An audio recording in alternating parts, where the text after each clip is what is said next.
ایک جگہ ایک بہن، 7 بھائی اور ایک سخی باپ رہتا تھا۔ باپ کا انتقال ہو گیا۔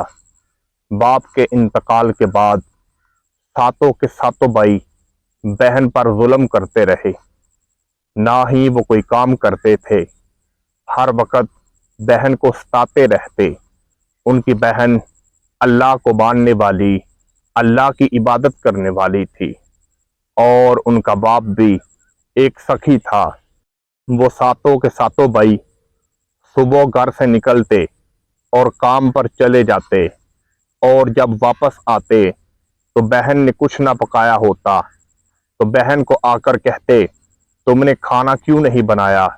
وہ کہنے لگی کہ تم 7 بھائی ہو اور میں تمہاری ایک بہن ہوں، تم لوگ مجھ پر ظلم اور زیادتی کیوں کرتے ہو؟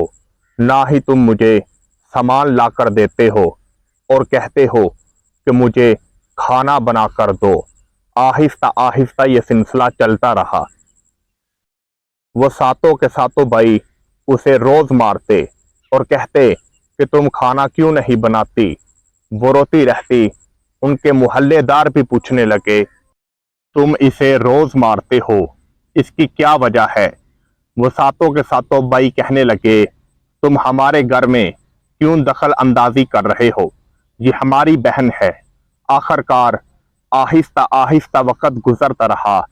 ایک دن ایسا ہوا کہ ان کی بہن قریب ہی ایک کنویں پر پانی بھرنے کے لیے گئی۔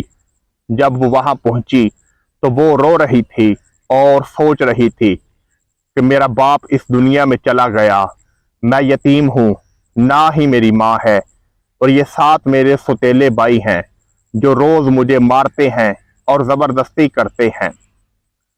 وہ دکھیا بہن پانی بھر کر گھر کو واپس لوٹ رہی تھی۔ جیسے ہی وہ راستے میں پہنچی تو ایک اللہ والے نے کہا، بیٹی میں پیاسا ہوں، مجھے پانی پلاؤ۔ اس دکھیا بہن نے اس اللہ والے کو پانی پلایا، اور پانی پینے کے بعد اس اللہ والے نے دیکھا کہ اس کی آنکھوں میں آنسو جاری ہیں۔ اس نے پوچھا، بیٹی کیا بات ہے؟ اس نے اللہ والے کو سارا واقعہ سنا دیا کہ اس طرح میرے بھائی ہیں، میرا باپ اور میری ماں گزر چکی ہے، وہ نہ ہی مجھے سامان لا کر دیتے ہیں اور مجھے کہتے ہیں کھانا بناؤ۔ اس اللہ والے نے اس کو ایک جوتا دیا اور کہا، بیٹی اس جوتے سے چاہو جو مرضی کام لے لو۔ وہ بہت خوش ہوئی۔ وہ جوتے کو لے کر اپنے گھر پہنچ گئی، کیونکہ اس کے بھائی بھی گھر آنے والے تھے۔ وہ پہلے ہی اس پر بہت زیادتی کرتے تھے۔ اس روتی ہوئی بہن نے ان جوتوں سے کہا کہ میرے گھر سامان نہیں ہے، تم میری مدد کرو۔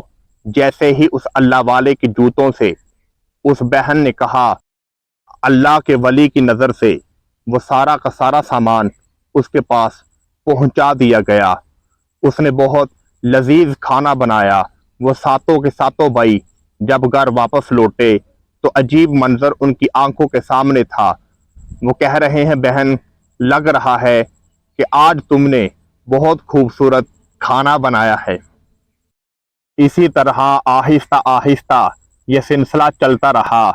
وہ بہن روز ان جوتوں سے کہتی، وہ جوتے اللہ کے ولی کی نظر سے سارا کھانے پینے کا سامان اس بہن کو لا کر دے دیتے، اور وہ کھانا بنا کر ان ساتوں بھائیوں کو دے دیتی، مگر انہیں ذرا بھی شرم محسوس نہیں ہو رہی تھی۔ ایک دن ایک چھوٹا بھائی سوچنے لگا کہ نہ ہی ہم اس کو پیسے دیتے ہیں اور یہ کھانا کیسے بنا لیتی ہے۔ 6 کے 6 بھائی کام پر چلے گئے اور ایک بھائی چپکے سے دیکھنے لگا۔ اس کی دکھیا بہن پورا دن کام کرتی رہی، وہ اس پر نظر دارے رکھا تھا۔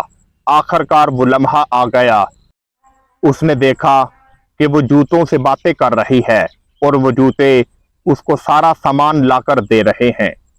جب اس نے اپنی بہن کی یہ حرکت دیکھی تو وہ اپنی بہن کے قریب گیا اور اپنی بہن کو مارنا شروع کر دیا اور کہنے لگا کہ آج کئی دن ہو گئے ہیں میں تیرے اوپر نظر رکھے ہوئے تھا۔